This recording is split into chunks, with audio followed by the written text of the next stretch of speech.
come today to symbols 12. And this rounds out the first year, except for next week, which is the interval.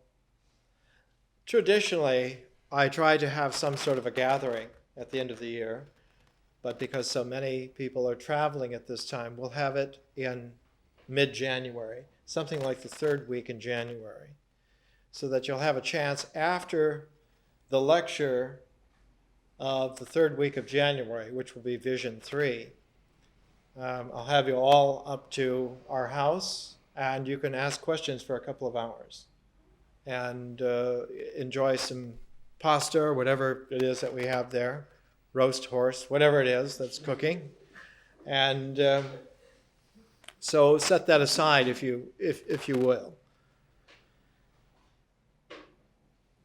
Symbols 12 has a place that's very peculiar in the order. It comes at the end. It comes at the very end, at the closure of a structure, of a form, and yet this form cannot be exactly closed. It has to be closed to the tightest approximation, but still be left open.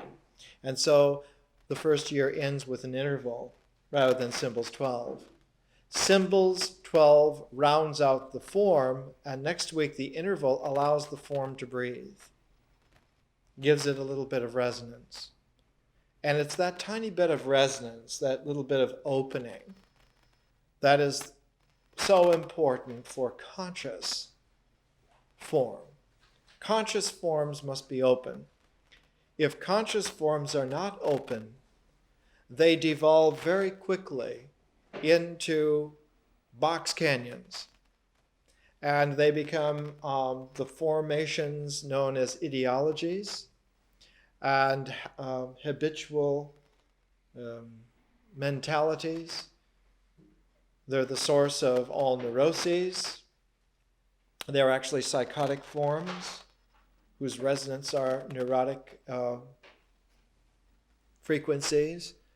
And so we need to guard against this kind of thing, because the power of this kind of an education, which is always played down so that you will be comfortable in it, but is tremendously powerful and has the ability to raise your energies and focus your dynamics in such a way that you can, in time, learn to navigate your own destiny. For such a human being, nothing is written. In certain times of civilization, there are epochal changes. They're called sometimes, because they're so radical in their change, they're called sea changes. The whole ocean is of a different color. At one time, about 2,000 years ago, one of the great symbols that had been effective for about 2,000 years before that had been the symbol of Isis, the symbol of life from ancient Egypt. But 2,000 years ago, in a sea change, for in a sea change all symbols recalibrate, the Isis form became this. And this particular form of the Isis life sign is a precursor of monastic Christianity, when the cowled monk with the sleeves met like this became the sign of inner life. And there is a sea change in our generation too. All the great symbols are recalibrating. And this education offers a way to understand the historical past, not just to the extent of the last 2,000 years or even 4,000 years, but back into the very beginnings of our species. And our species, Homo sapiens, goes back well over 100,000 years, perhaps even 200,000 years. And the precursors back at least to about 4 million years ago. This education takes advantage of a phase-form harmony in that past, and also shows us a possibility of a future. The next 2,000 years are going to be incomprehensible to those who have not been able to navigate in terms of the past. The present, certainly, as a focus, is no guarantee of understanding the future. The present, as a matter of fact, is a junkyard and is no way to live. The possibilities of human life, just to finish this little introductory speech, the possibilities for men and women are truly unlimited. The world as it stands now has no glitter for someone who can see. It's a dirty little sandbox, and it has very crabbed little games.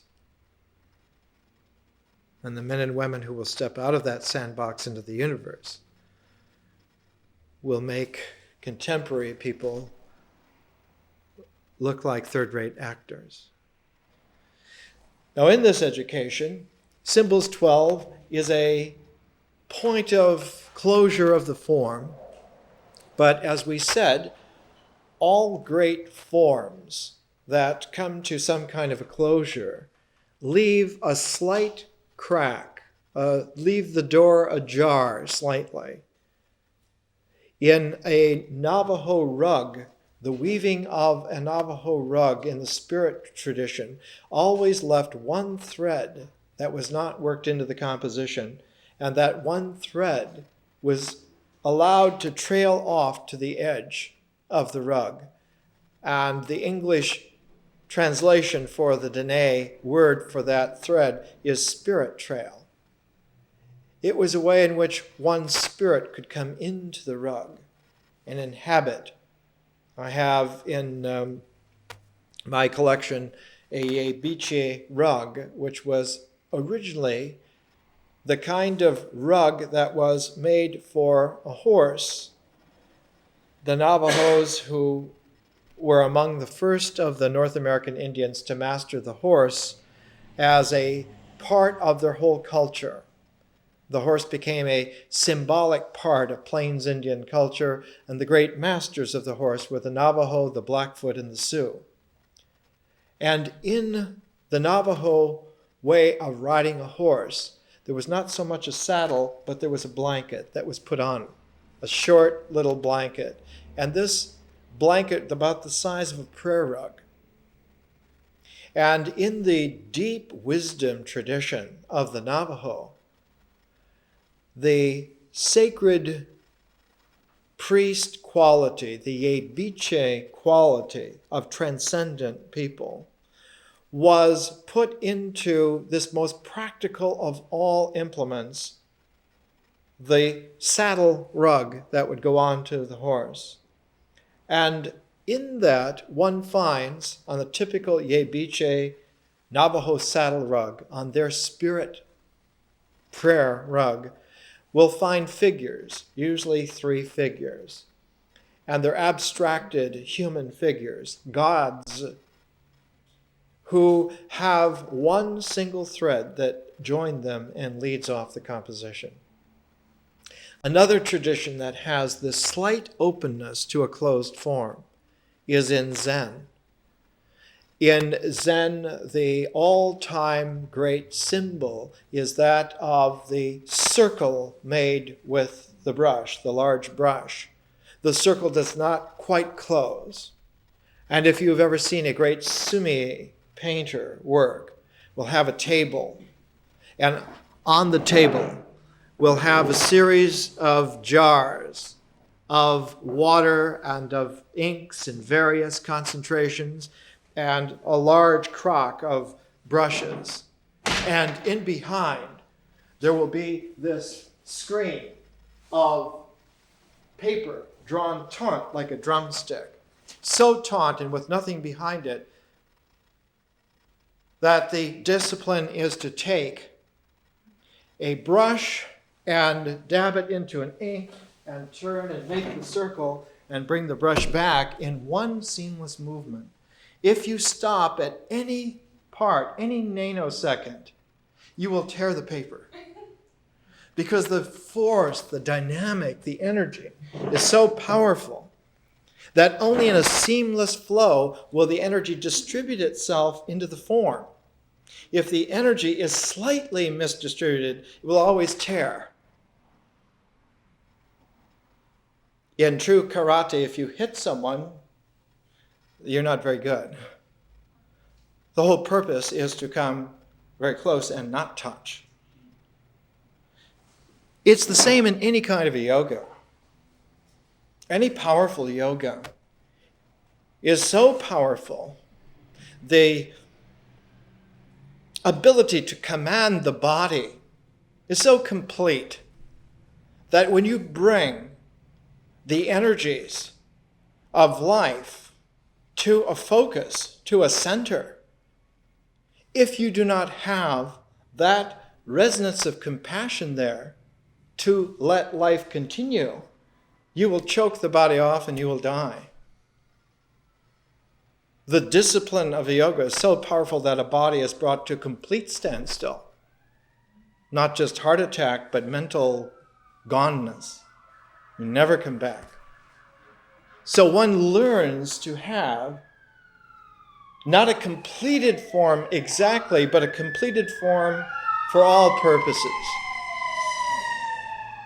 But one always has this compassion to let the form breathe. And so too, this lecture today, Symbols 12, is the completion of a form. And next week, the fourth interval, is that little bit of openness, the spirit trail, the sumie circle that has a little bit of breath. To put it in a more contemporary, prosaic version, Dylan Thomas once, in speaking about the art of poetry, said a good poem leaves a few chinks in its structure for the lightning and thunder to come through.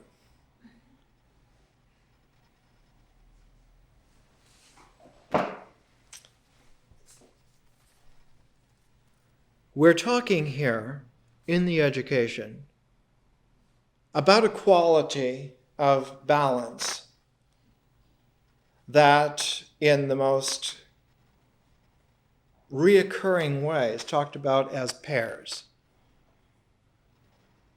The left and the right, the two hands.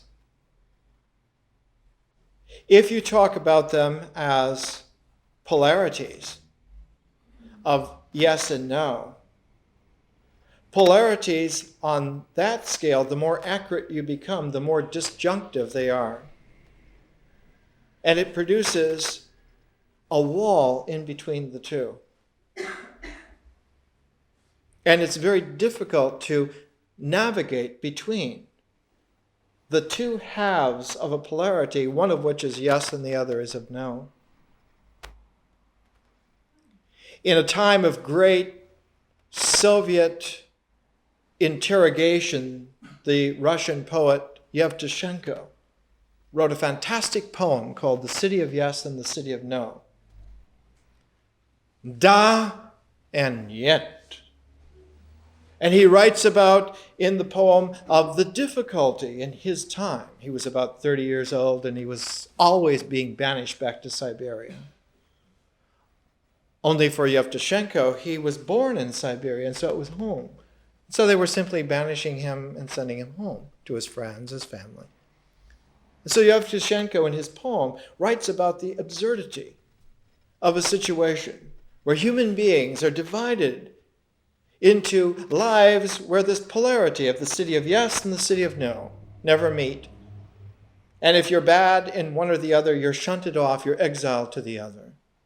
That somehow those who see the world compartmentalized into polarity believe that the worst thing they can do to you, even worse than death, is to put you into an opposite. And so too, all of the demons of this planet constellate themselves around this kind of a wall. As soon as there is a wall, on either side, you have this kind of demonic foam of resistances that build up. This course is all about seeing not in terms of polarity, but in seeing in terms of pairs. Because the pairs, in their interaction, do not make walls, but they make membranes. And membranes have a permeability. There's an osmosis that's capable of happening. And so the foam of resistances that would collect along the inner surfaces of walls and polarities do not collect, but they add to this membrane interchange quality. If one looks at an organic body like ours, the membranes of the cell, every cell in our body, have embedded in them, in the membrane non-wall surface of the cell, little atomic ions. Usually it's calcium, sometimes it's potassium, occasionally sodium, but mostly calcium.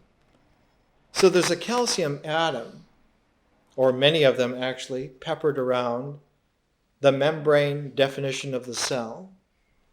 And those calcium atoms are minus an electron, so they're ionized. These ionic channels are the way in which energy goes in and out of the cell. Otherwise, there is no way for the food that you eat to get digested and turned into energy and to go into the body and nourish the cells.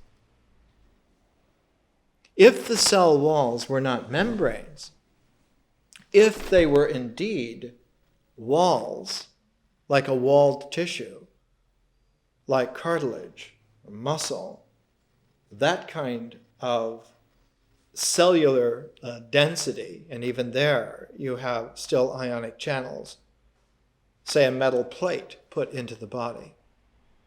There, the elements have walls because they're completed. There's no ionization, so there's no channel. This education stresses life and not death. It's an education that's not geared,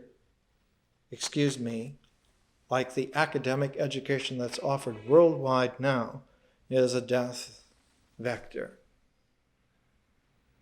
Which is why if you go to a university for 4 years, within 5 years of graduation, you won't be able to remember more than 5% of what you learned, unless you're using it. Because the living memory doesn't record it. It's only written in the sand of imagination temporarily so you can pass a test. It has no permanent effect. It doesn't add to you genetically. Whereas this kind of an education, whatever you learn, is not only there with you increasingly in your life, but because it is permeable, it's affine to the life process of osmosis. It not only stays with this physical form, but is transmissible. You can carry it with you. This kind of an education is good for all eternity. It's a whole different scale. And that's why in ancient India, the word, or rather it's 2 words that were used for this kind of education, is in Sanskrit, Sthitaprajna Darshan. And now darshan is quite different from what is usually talked about in our time, our decadent time, where there are so many phony yogis. The darshan that's usually talked about in this time is actually called, in that language, durbar, which is a kind of a military review. It's an inspection to make sure that the ritual elements are organized according to the protocol. Like a military review, where the commander reviews the troops and makes sure that everyone has the collars, buttons, the posture, The armaments, everything is according to the ritual comportment. But darshan is a seeing, it's a vision. It's an inner seeing. A darshan is the way in which consciousness sees. The inspectors of our time call it third eye. It has nothing to do with an eye. That kind of seeing is seen with an entire sphere of openness. There's no third eye, but entire sphere, which is why when you see the iconographical presentation of someone in that state, they always have a thought bubble around them. And the short form of the thought bubble is the halo. So the nimbus, the bubble around the person. When one looks at the first science fiction illustrations of spacesuits, one sees the spiritual vision of man born out of the earth and now has the thought bubble. Is able to be in space because one sees in cosmic terms. A darshan, not a durbar. Sthita prajna. Prajna means wisdom. Sthita means steadfast, constant. So if you went to a master real yogi of the 20th century, someone like the successor to Gandhi, Vinoba, one would find here a book entitled The Steadfast Wisdom. Sthita Prajna Darshan. The first edition had an even more abstract cover. It's not a third eye so much, but it is a way of seeing in terms of sphericality. And as we began today, we talked about the way in which deep symbols transform themselves. How from about 2000 BC to about 0 BC, one of the most powerful symbols in the world in which we would be familiar and inhabit was the Isis symbol, the symbol of life, the Ankh. And the Egyptian Ankh transformed into this kind of a symbol, which is very much like the monastic person with the cowl and the sleeves, standing in a kind of a meditative stance. And just as in our time, these great symbols are also going through transformation. One cannot see the new until one is acquainted with what was there before and with the way in which transformations work and happen. And the transformations are like adding a dimension. It's just as if you have a three-dimensional composition and suddenly you put it into temporal movement, into a fourth dimension. It changes everything. Or if you have a two-dimensional plane composition and you add a third dimension, everything changes. Or if you have one dimension and you add a second dimension to it, or if you have no dimensions and you add a single dimension to it.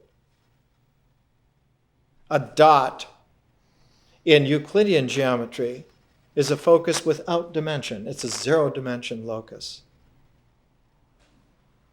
When it moves, the movement of a zero-dimension focus generates a line, and a line is a one-dimension. And as soon as dimensionality comes into play, then you have the potential, the possibility of a confusion. A knot, mathematically, is a self-avoiding one-dimensional line. And so it always makes confusion. It never makes order. If you take a one-dimensional line and you add another dimension, you get a plane. If you take a plane and you add a third dimension, you get space. And then if you add time to that, you get a fourth dimension. And if you add consciousness, you get a fifth dimension. And you begin to build on these dimensional qualities, whole new ways of existence, whole new relationalities that were not there before. One of the great writers of our time, Teilhard de Chardin, learned to see with such vision. He was a paleontologist, and because the Roman Catholic Church didn't much like the way that he handled himself during the First World War, he was in trenches with a couple of wounded soldiers, and they asked him to give a mass, and he had nothing to use, and so he said, I will just use the whole world. I'll offer the whole world as a mass. And when that word of that got back to the powers that be and that ideology, they said, we can't have this. It's the Gobi Desert for you. They don't say it quite so cutely. And so they left him there for 40 years. And when he was there, because he had offered a mass to the whole world as a young man, the only thing you can study in the Gobi Desert are rocks. So he studied rocks and he developed this tremendous vision. And he began to talk about rocks as pre-life. He said they're not dead. They just don't have that extra dimension where the organic comes into play. It's there, but it hasn't come into play yet. And when he saw that rocks were pre-life, he developed this uncanny eye to be able to see rocks that were organic, that had that extra dimension. And so Teilhard de Chardin became, like Louis Leakey, one of the all-time great 20th century shaman, able to see fossil bones from very archaic life forms that were indistinguishable from rocks for anybody else. You have to do chemical analysis to see whether they have any organic life in them, like the Mars rocks. But a human being can be tuned, can be sensitized to such a fantastic extent that they see that extra dimension. And when you can see that this fossil is from a life form and this rock is a pre-life form, when you can see that kind of vision is able to be adjusted upwards so that one learns to see forms finally, not only in 3 dimensions or 4, but in 5. And de Chardin could see 5-dimensional conscious forms, time-space consciousness. And he saw that when he looked at man in this way, that man was changing. And that what had been a great bowl of variety that was developing also had a purpose of coming together. He called it the omega point. That in the far distant future, our species will come into a focus that will be truly cosmic. This kind of equality, some 2,400 years ago, the adding of a dimension to one's visionary capacity, became slowly apparent 2,400 years ago, 2,500 years ago at the most, became slowly apparent to human beings on the vanguard. They began to realize that they no longer just saw in cutout shapes, in the kind of plain figures that the mind usually has, until the mind is schooled and developed in terms of the mind. The mind tends to see in terms of cutouts. But as soon as the mind becomes tutored, is trained as a mind and not just as a brain, the mind begins to see in 3-dimensional qualities. And we can see that the development at this time, on the very vanguard of human ability, jumped a whole order of comprehension. Before then, one had a sense that the most powerful way of composing, composition, Edward Weston said in one of his day books, the great photographer, he said, composition is the strongest way of seeing. The sense of composition which had been in terms of geometry, suddenly raised itself a whole order so that it was in terms of trigonometry. Instead of seeing figures in a plane, one was able to see relationalities in a sphere. And the sphericality, the first place that we find that sphericality given in a symbolic way so that it could be comprehensible, is in Plato's dialogue, the Timaeus. And in the Timaeus, he talks about how a sphere has very special qualities that are not there in the plane. A sphere, any locus on the sphere, has a deep resonant parallel to any other focus on the sphere. The entirety of the sphere, if one could see it not just as a wall, as a circular or a spherical wall, but see it as a spherical membrane, the osmosis in and out of a sphere has a very peculiar quality. Any movement out of the sphere, because every focus on the sphere has this deep resonant parallel, any movement outside of the sphere has a deep parallel with any other movement outside of the sphere, and so you have a quality which today we would call resonance. A sphere, when energized, resonates. And that resonance carries in such a way that every wave of the resonance is itself a sphere.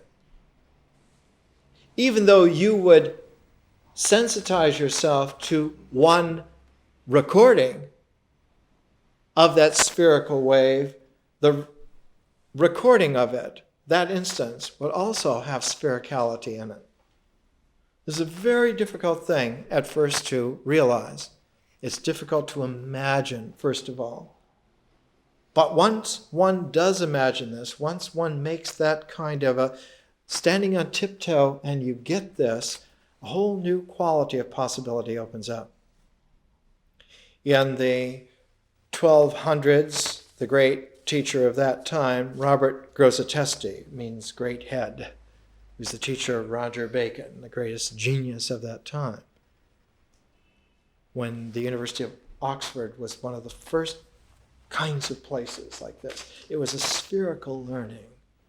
And Grosseteste used to teach, he would say, when you look to the sky after a rainfall and you see a rainbow, every part of the rainbow is a rainbow.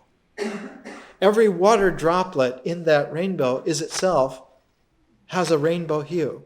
It's not that water drops in the lower part are of such and such a color and water drops in the upper part are of such and such a color, but every raindrop in the entire rainbow is itself a rainbow. And it's that kind of a quality. In astronomy today, if you're taking measurements of a star's light, any photon from that star has the entirety, all the characteristics of the star in that photon. It isn't that one photon measures one little particle of a star. It's that every photon has the entirety of the star in it. And it's the same with us. Our reality has the entire cosmos in it. It's all there, complete, because we're a resonance. But that resonance quality is so difficult to sensitize to. It takes a lot of practice. You have to be a real musician in terms of life. But what's easier, although initially it seems harder, it's much easier to deal with, is not resonance so much, but consonance. Consonance is a harmony of it all. And so this education seeks to awake, seeks to evoke in you a harmony, a harmonic sense that there are others, not just yourself, who are in this kind of emotion, in this kind of a process, in this kind of an education. And this is why, though in more ancient times, yogas were meant just one-on-one, this is a yoga meant for the entire planet, all at once. And the more that there are participating, the more apparent is the consonance. And so this is an education for the future. It's an education that can reach 2 or 3 billion people at the same time, even with sirens going. Bring the sirens on. It's fine. Because the language and the form is osmotic enough to work it in. I don't lose track. Because I'm not keeping track in terms of walls. I'm there as a focus, and the focus can be anywhere. And the language still styles itself, can work anything out, even dramatically bring in the kind of motion of a siren, the way in which there's a Doppler effect to a motion. That it increases at a certain rate as it approaches, but it decreases at a different rate as it goes away. So that one can tell whether there's an approach or a recession to sound wave. And one can do the same to light waves. Light that's coming towards us shifts in the rainbow spectrum slightly to the blue, and light that's going away from us shifts slightly to the red. So that in astronomy for galactic distances, they look at the infrared shift, at the red shift of the spectrum. The faster, farther away it's going, the more it shifts to the red. This is a cosmic size osmosis. This shows that the entire universe is characterized by the membrane and not by the wall. There's such a thing as galactic lasing, so that one sees 2 images of a very distant galaxy or quasar that are put into pairs, into reflective mirrored pairs, because of a deep gravity well that's there in the vast billions and tens of billions of years of distance. And so gravity lensing is again this kind of a quality that's there, and the very first indications of comprehension, the very first nibs on this plant of intelligence are in Plato, in the Timaeus. It's there that he talks about the mirror quality. The mirror quality of the mind, the mirror quality that's evident there in the way in which the eye sees. When the eye looks to see, the eye itself records like a mirror. And if you look at the image in the in the very center of the iris, in the pupil of the eye, the image will have an upside down quality, so that one in one's mind actually sees upside down, and it's only by a reconversion that the images are put right. And it's also backwards. Now, this upside down backwards quality was well known to people like Plato at that time. It was a quality that in order to see realistically, one had to understand that there wasn't just one angle of vision. It wasn't just that there's a hand there, but that there are actually 4 possibilities of this hand at all times. There's the hand, and then there's the obverse of the hand, the other side of it. There's the hand, and there's the reverse of it. And not only is there the obverse, the other side, and the reverse, backwards, but the reverse has an obverse, which is called, in the logic of that time, the contrapositive, the diagonal. And so in order to really be realistic, one had to learn to see 4 ways at the same time. Now, it took a long time for this ability to seep down and maintain itself so that human beings could learn to just normally deal in this way. And for a long time, more than 1,000 years, this capacity for seeing 4 ways at once was lost. And when it came back, it was so treasured that a great epic of civilization was styled around the way in which the great journeys of life and death and in between could be taken with this 4-way of vision. And the epic is Dante's Divine Comedy, written in 4 different ways at the same time, so that you could read the Divine Comedy in 1, 2, 3, or 4 ways at the same time. And you could take the journey to the underworld, and the journey to the overworld, and the journey to the in-between world, and knit them all together by a similar technique, by a similar methodology of a 4-way, a quaternary, holistic vision. Now, this quality of seeing, when one sees in this way, when one is able to have a 4 quality to one's sight, all of a sudden, the structure of existence discloses itself to be amenable to a harmonic.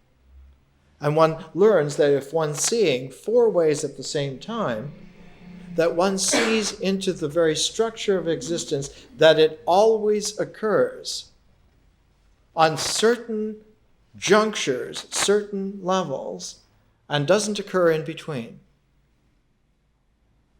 And at those junctures,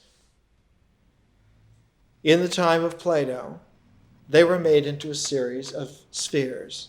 And because there were 7 of these levels of juncture, the universe was seen as 7 concentric spheres. And this became the index of the world. The Greek word for it was the haimarmene, the 7 veils, the 7 spheres. And that if one could see in a quaternary, squared way, if one could have the great square of attentive vision, it even carried over into China, where the saying was that one could always tell a real Taoist because his pupils in his eyes were square and not round. And that when you saw the sage with square pupils, that's the one to listen to.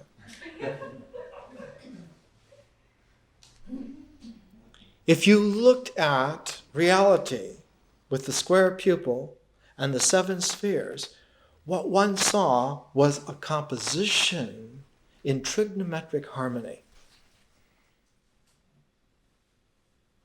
But that trigonometric harmony was such that it proportioned itself out into a pair of progressions. One of the progressions was by squares, 1, 2, 4, 8. The other was by cubes, 1, 3, 9, 27. And that if you could see in terms of the progression of squares and the progression of cubes, you could then understand trigonometry. Whereas if you could only see in a linear cardinal way, 1, 2, 3, 4, 5, 6, you could only limit yourself to a plane, to 2 dimensions. You could only see flat figures. You could only see geometrically. And if your mind was not trained to a trigonometric theatricality, you would reduce everything down to a flat, 2-dimensional surface. And so one sees the world in terms of cardboard cutouts instead of in terms of whole figures. Let's take a break and we'll come back. I can remember the first time getting into a really deep samadhi in the Sierras. I was in Sequoia National Park. And as you come into Sequoia National Park from Visalia and that area, the first thing that you see up the Kauai Valley is this enormous granite boulder, this huge, enormous thing called Morro Rock. It's about 7,000 feet high. And I was about a very naive 19 years old, and used to meditate at night. I would work in the daytime as a head porter, and because I was a head porter, I could tell other people what to do, and I could sort of sleep partially. So at night I would meditate, and I favored going out to Morro Rock and sitting on the crest, on the top, about 8,000 feet above the San Joaquin Valley. But sometimes with a full moon, you would get this great, beautiful amphitheater of space, and got into deep samadhi one time, and was suddenly aware of hundreds of thousands of meditators, and came out of the samadhi, and I looked around, there wasn't anybody there. And then I got it, and I realized that the trees on that level were sitting together.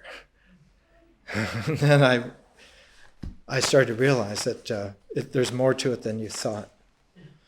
Yeah, life is amazing. Then I would read Thoreau for real. He's like a bestseller.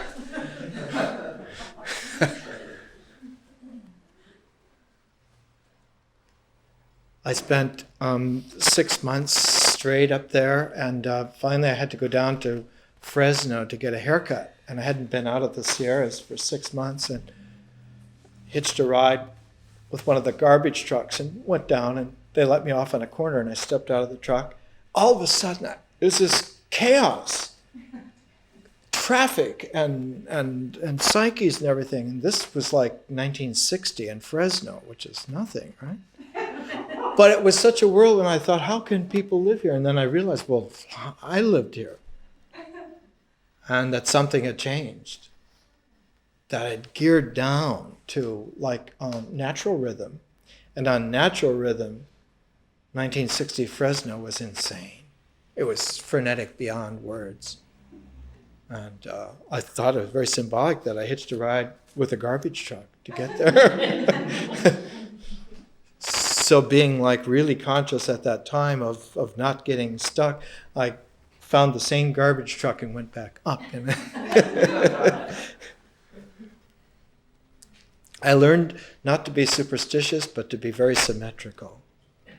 That way, whatever knots you tied, you untied them in just that way. And it was interesting.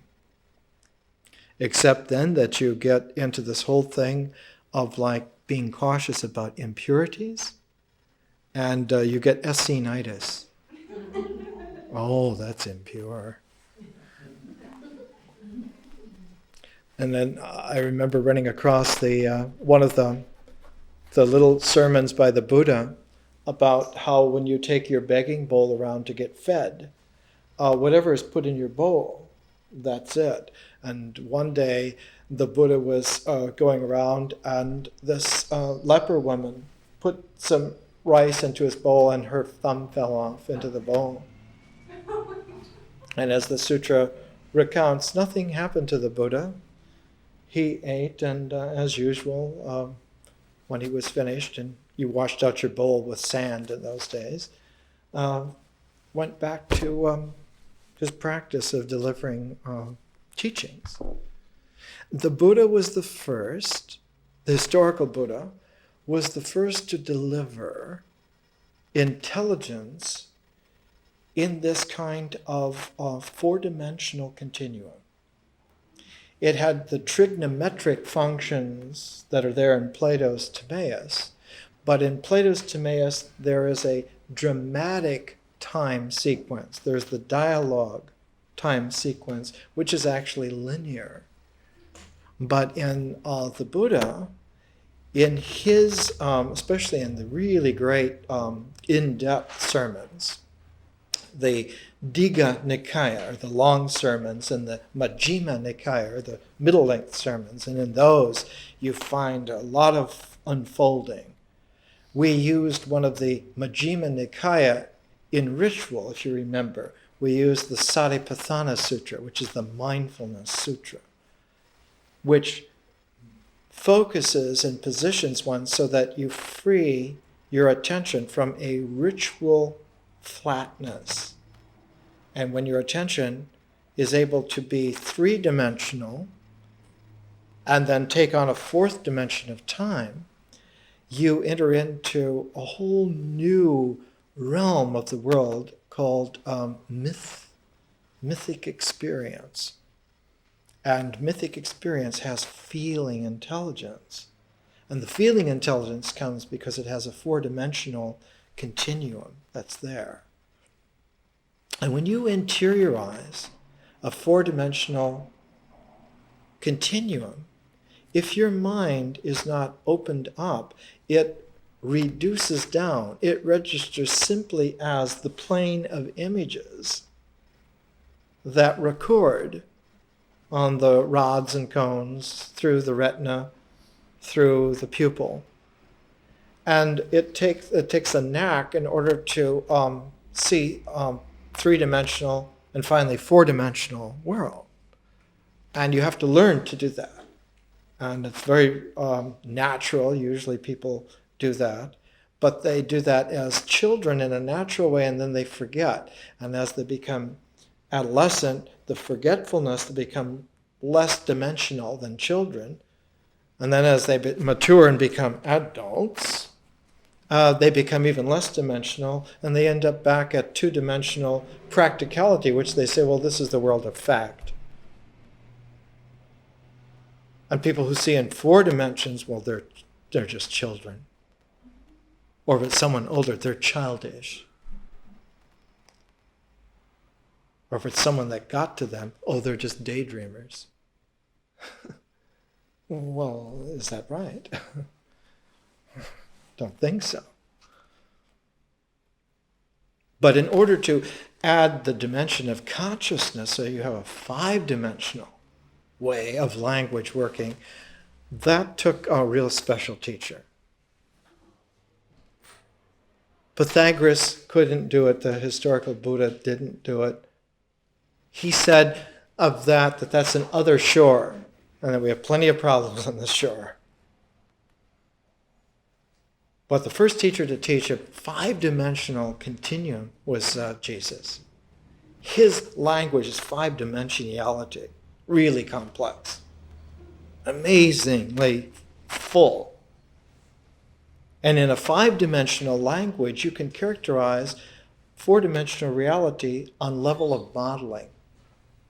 You can actually hold four-dimensional models and look at them if you have a five-dimensional context. So you get really powerful quality of intelligence. And from the ability to model five dimensions, you need something more. You need a context that's even more. And that takes a lot of practice to do. But an education like this can deliver you to five-dimensional conscious time-space if you're just even moderately attentive. But the key to it is just simply to let it flow and let it work, let it happen.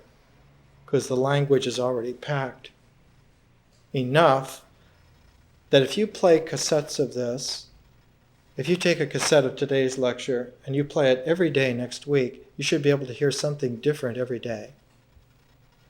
You'll hear some similarities, but you'll hear something different every day. And if you then montage what you heard each day, say make some notes from each day, and at the end of the week, take that sheaf of notes, collate them. You should be able to be aware that there is a perspective that is more than just three-dimensional or four-dimensional, but there's a five-dimensional perspective that's there. And it'll sensitize you so that next year, because the whole cycle next year is about consciousness rather than nature. In fact, a better title for this education than any of the other titles that have been used is probably natural consciousness. That's what this education is about. But the way in which nature works is that it comes into existence, it comes into focus, it integrates, which is not just that kind of compacting. Unfoldment is an integral process also. A simple unfoldment integration is counting. 1, 2, 3, 4, 5, 6, 7. That linear cardinal series is an unfoldment by ones, indexes by ones. You can count by twos if you want, 2, 4, 6, 8. You can count by tens, 10, 20, 30. Whatever it is, that linear cardinal unfoldment is also an integration process. And nature favors that. She likes that energy mode. All of her appliances work by integration. But consciousness goes the other way. It has a different motion. It favors, instead of integration, it favors differentiation. And if you stay so that you only see integrally, you miss at least half of the cosmos. It doesn't even occur for you. Or what occurs is simply a reductive imaging on a screen. And though that screen and that imaging are in their own right fantastic, it's called imagination, there's no way that consciousness develops by imagination. It develops by memory. And memory is a complementary function to imagination. You actually need them both. But where nature likes imagination, consciousness likes memory. So that one then says Mother Nature, but memory is the mother of the muses. You get a whole different sequence order, a whole different parfait of excellence with memory.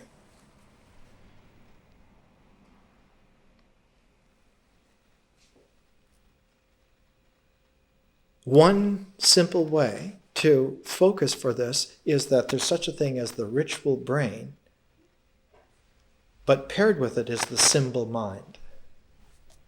They're both objective. And they both are natural, and they both participate in the processes of integration. But the ritual brain and the symbol mind are quite distinct and quite different. And the bridging that connects them together is language. But the ritual brain also has nature as a connection. But the symbolic mind does not have nature as a connection. This is why the symbolic mind can be abstract. It can do that very delicate dance pirouette called abstraction. The brain doesn't abstract, the mind abstracts. And so the mind, if only left in the natural way, the natural sphere where the mind functions, is actually in some ways inferior to the brain. So that if you stay in nature, the body is much more trustworthy than the mind as an objective basis. Anyone who lives in nature knows you've got to use the body, not the mind. And when you get into experience, then you have to use them both. You have to use the body and the mind for experience. But when you get into vision, you have to use the mind. The body is not all that good at vision. If you squeeze the body, it will release images, but it doesn't release vision. You have to squeeze the mind, you have to do an acupuncture on the mind, then it releases vision. We say that the body stores memories of images, but what it actually does is it stores imaginative image base. It's the mind. that stores memory. And so there is a radical difference. And if one doesn't know this, you can go your whole life and never sort in such a way that you get used to it. Intelligence is always then compromised, and you're always having to check back in with whatever girl you're dealing with to see, am I getting this right? Whereas a really good education frees you. So there comes a time when you walk in your own way, wherever you want to go, whatever purposes you have. The ritual brain and the symbolic mind, they're like objective phases. We'll come back to our education for a moment here.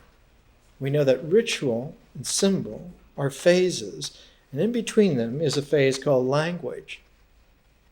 So that if you're looking in this kind of intelligent structural way, language is the membrane in between body and mind. And you want to have a language that has its ionic channels in it,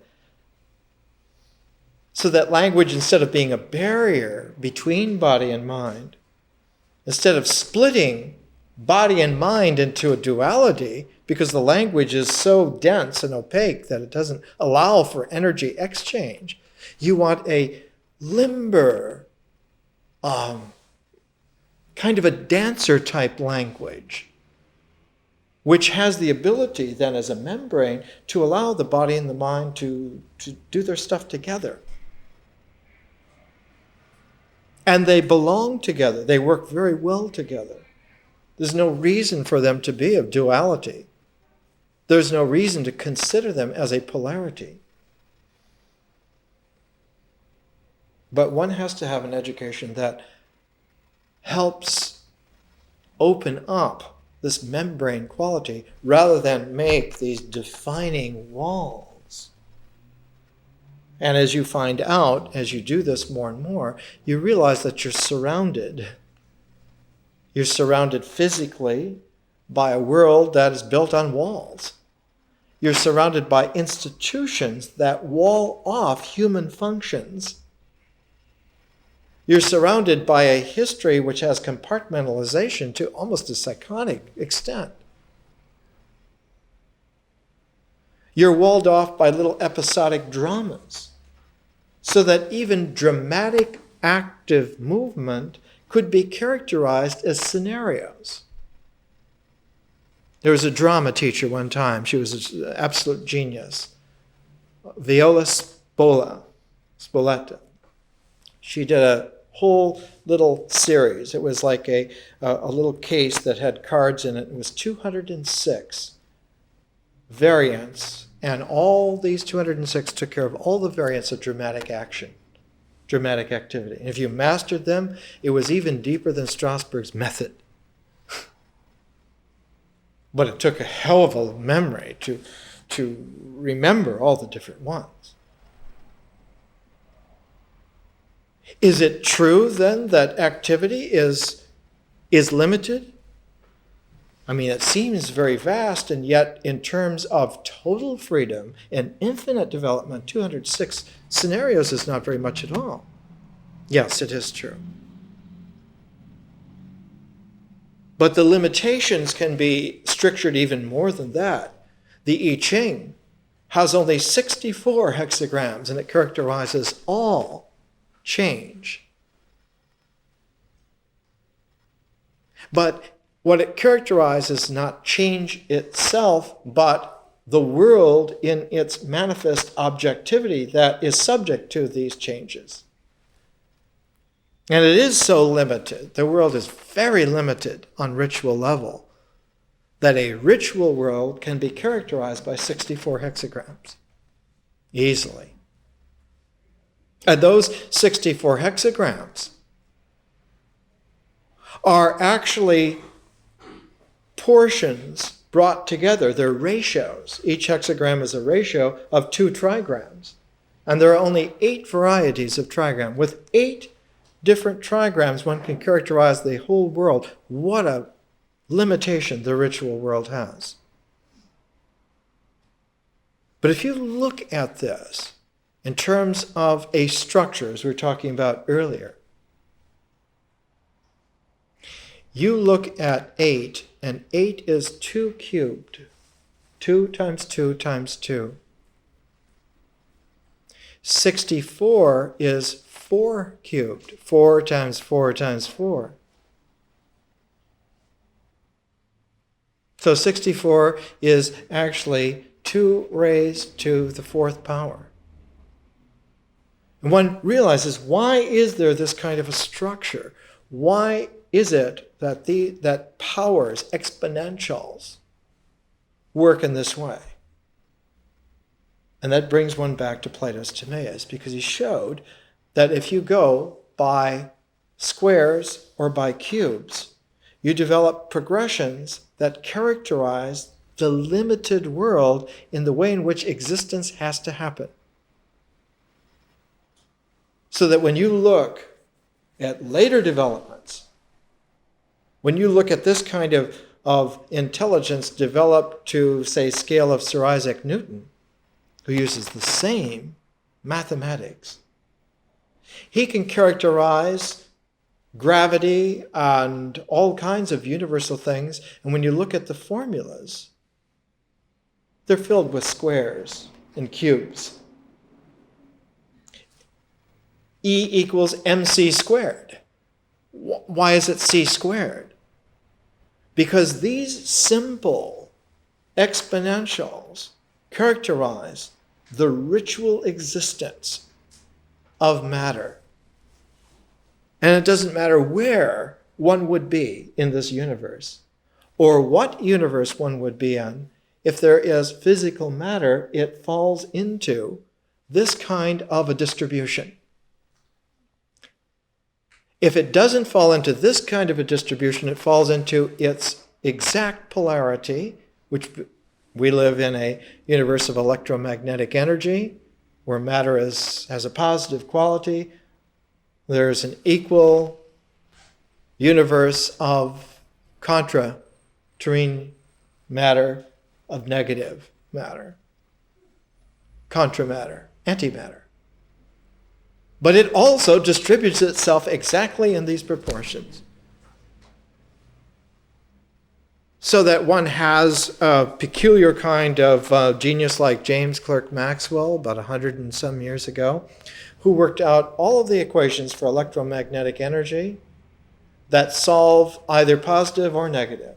And because he was a Victorian Scotsman, they didn't want to talk about the negative solutions. Well, these are like Darwin's primitive man. We don't want to talk about this. So they left those alone and just developed the positive. And out of that, you get early 20th century physics. And out of the negatives, you get late 20th century physics. Because we got really smart and we said, we want to understand the angels we can take, but the demons we've got to watch out for. So let's solve for the negatives. But the fact is that one can characterize a ritual universe, all existence, by this kind of symbolic index of proportions and progressions. And one can learn this. And the peculiar thing is one learns this kind of math, this kind of mathematic. One can also sing it because it's also music. That those scales, those sets of valuation and the proportions work both musically and mathematically. They don't fold exactly the same. There's a slight difference, but they're similar enough that if you learn the one, you could learn the other. And sometimes someone advances more in one than the other, and it seems like, well, this one is better, or no, this one is better.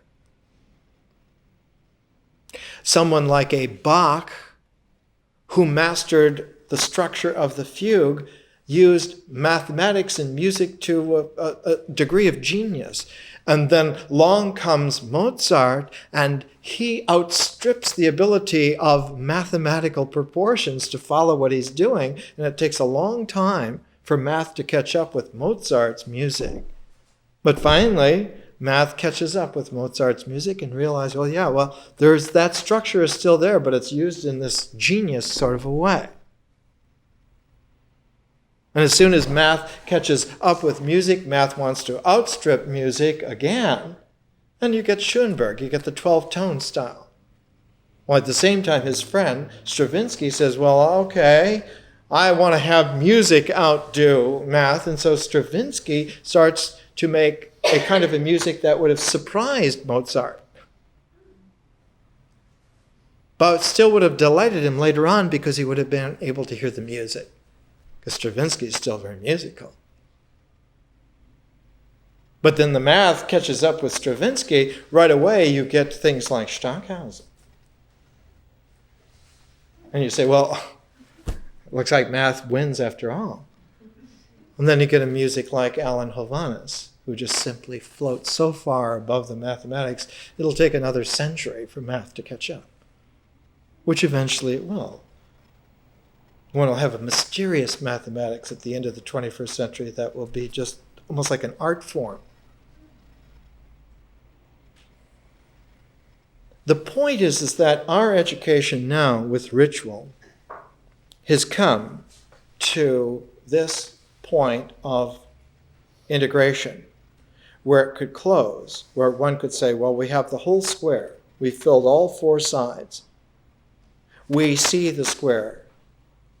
That integration has this kind of a cycle. The movement of integration has a syncopation between objectivity and process. That when it happens naturally, there's always this syncopation. There's always a beat. There's always a cadence to it.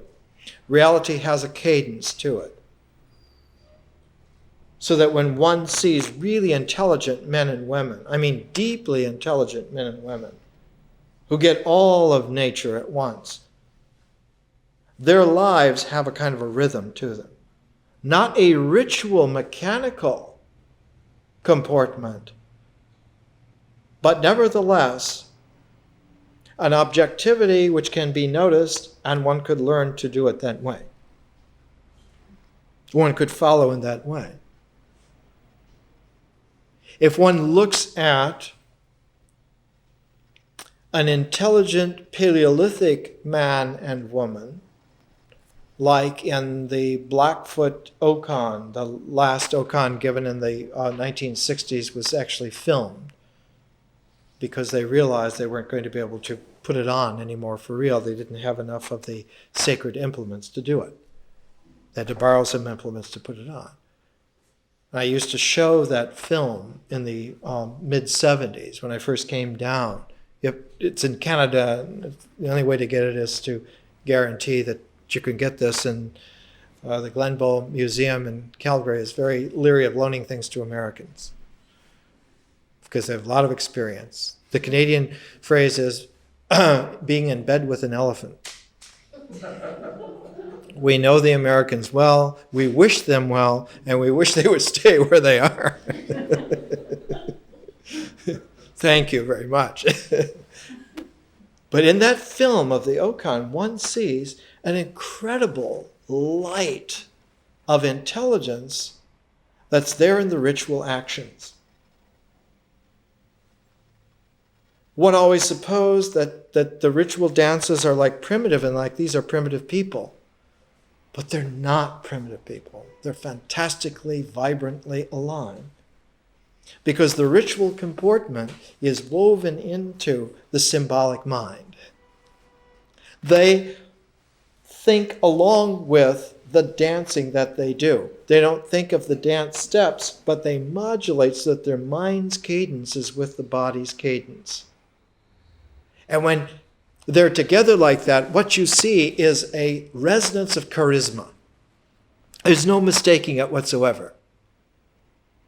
That when the women's society comes out, and they come out by fours, and all their beautifully sewn costumes and the whole thing, and they come out by fours, and they move by fours. Every step, every movement is in fours. You get right away that this is not a mechanical repetition, but that this is a deeply resonant realism. And that they're moving in such a way that the whole of nature, all four seasons, gets to see them at the same time.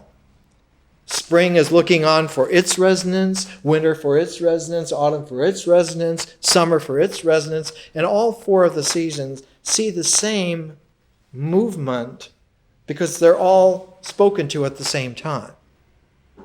And one doesn't see any clumsiness, nor does one see any mistakes.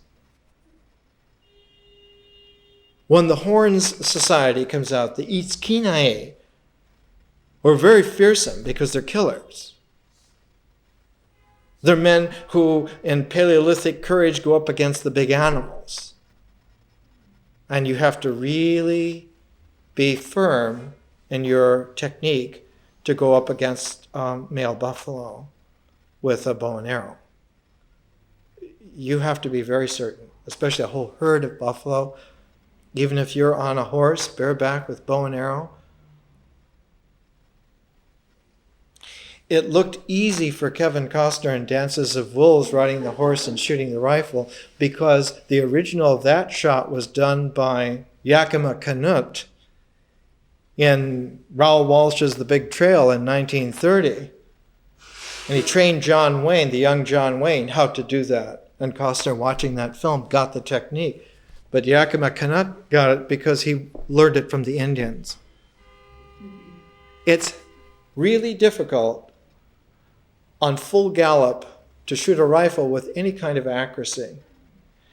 And to shoot a bow and arrow with any kind of accuracy and enough oomph to get through a buffalo's hide at full gallop on a horse with the whole herd thundering around you ready to do you in, it takes a lot. It takes that kind of courage. So the Horn Societies are these kinds of Paleolithic killers who are professional.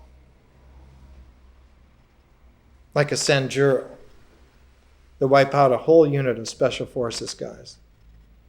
Real Rambos. When they come out, and you can see it on the film of the Okan. You see when they first emerge, there's a resonance of this ultimate death that they carry for whatever they direct it to. It's very scary. But when they arrange themselves in fours, and you see the men's in fours, and you remember that the Horn Society comes out after the Women's Society, and that their dance is a complement to the women's, all of a sudden, instead of their fearsomeness being something which you would fear, they're protectors. And you feel security in their power. There are people. They're going to bring back food no matter what the conditions are. No matter what the weather is, they're going to bring back food. We're going to live. Because they have this kind of guts, this kind of courage. They have the guts of the body, they have the courage of the mind. Because courage is not in the body, it's in the mind. If you don't have your symbolic mind focused, it doesn't matter how well your body's trained. The body is going to respond and be indexed by the images, because the images are much more powerful than the actions.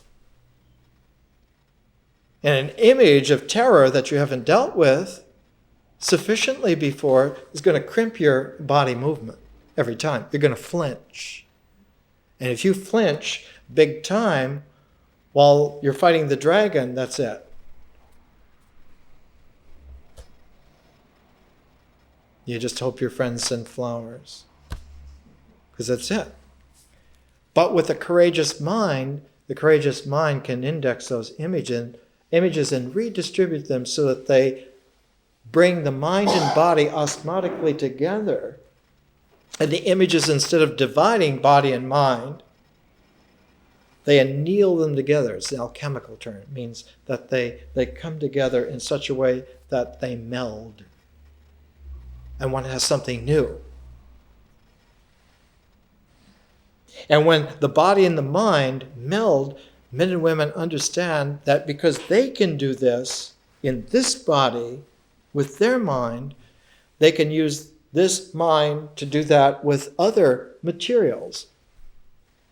One can take copper ore, and you can take a little bit of tin, and you can meld them together and make a kind of a metal which is much more capable of lasting. You can take many different kinds of metals and meld them together, and you can finally get to where you have something like tempered steel. All of this comes from using the mind and the body together, osmotically together, and using a kind of a language experience interface that's osmotic, like a membrane, rather than as a wall. But surprising as all of that realm is, as soon as that is affected, as soon as there's a meld, as soon as body and mind come together, as soon as they form an integral whole, that integral whole isn't just statically there, it's resonantly there. And the resonances of that are the waves of consciousness. And those resonant waves add a whole resonant dimension to wholeness. Wholeness is not just there, it's wherever it's going to resonate to. And the resonances are a part of the wholeness. So they have to be factored in, they have to be taken into consideration. And an education that doesn't do that is actually stupid. Pretty dumb. It's not worth paying for such an education. They should pay you. Whereas if conscious resonances are factored in, one increases the dimensions of the practical and the real. And then you have a scale of theatricality that not only makes the play, but makes life. Not only is all the world a stage, but a stage can also osmotically become a world. Then instead of having medieval dramas, you have Shakespeare. You have that kind of a scale of increase. We're tempted today to say quantum jump, but actually it's an indexing order.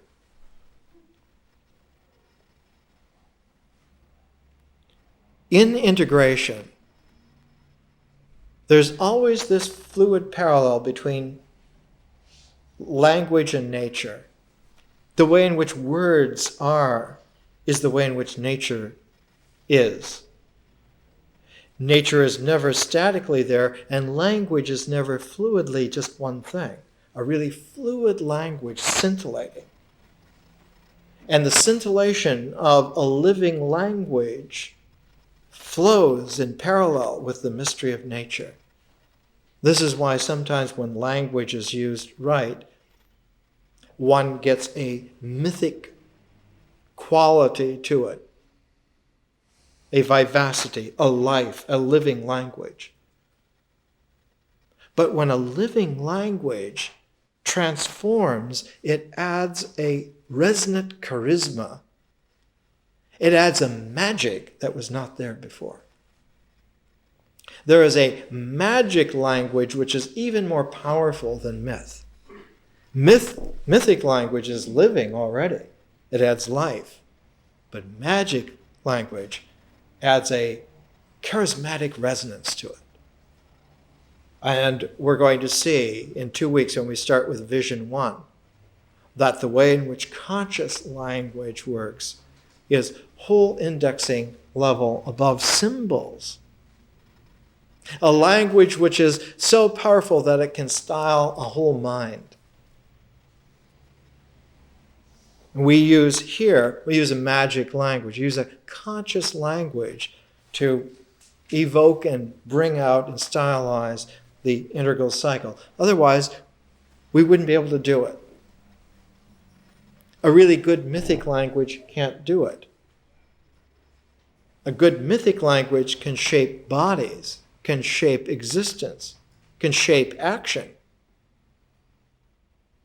But it struggles 50-50 with trying to shape the mind.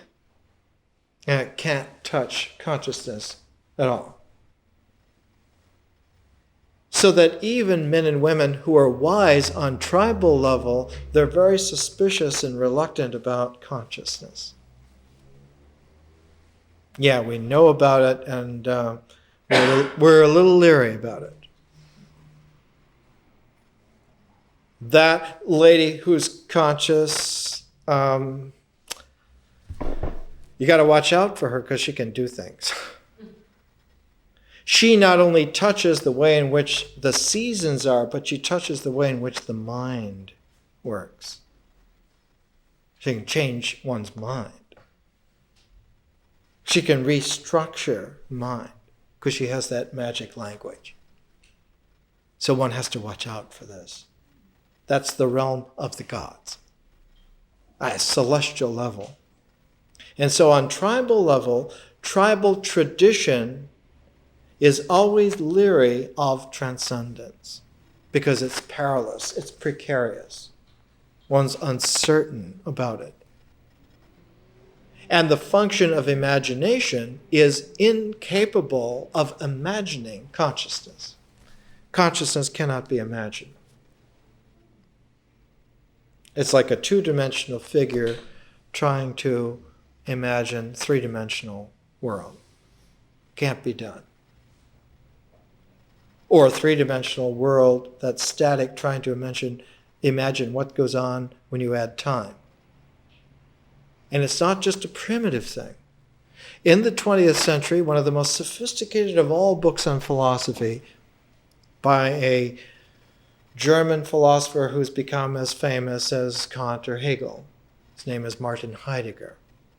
And when he was at the apex of his ingenious mind in the 1920s, mid-20s, he wrote a book in German called Sein und Zeit, Being and Time. And it's filigreed to such an extent that it's almost impossible to read unless you're like some kind of intellectual yogi. But the book that he wrote is only the sketch of the first part. The second part was to put that first part in motion, in time, and he never could write it. Never did write it. Because as soon as you put the filigreed structure of the first part of being in time, into motion, that extra dimension crushes the fragility of it. He lived another 50 years. Well, what did he write about for 50 years? He wrote about the mystery of language. He wrote about those brilliant guys on the vanguard of modern thought that were the thinkers before Socrates. How far, expletive, out those guys were. The mystery of poetry, the mystery of language. He wrote a whole long essay, almost 100 and some pages, on the German mystic poet Hölderlin. And how Hölderlin's poetic language was magical in a way that it made odd things realistic.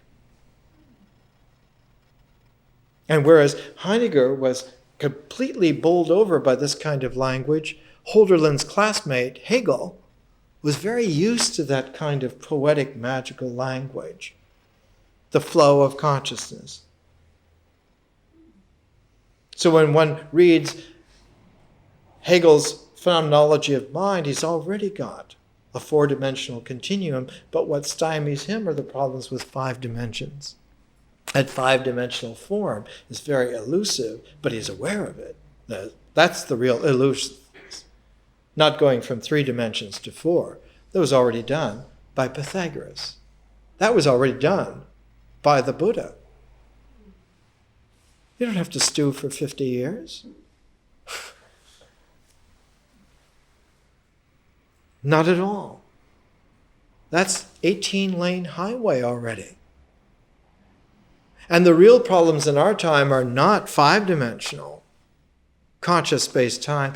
They're higher dimensional problems. That's where the vanguard is. Because these other things were handled 2,000 years ago already with great competence. You go to Plotinus 1,700 years ago, he works with 5 dimensions as if it were like yesterday's mail. What's the problem?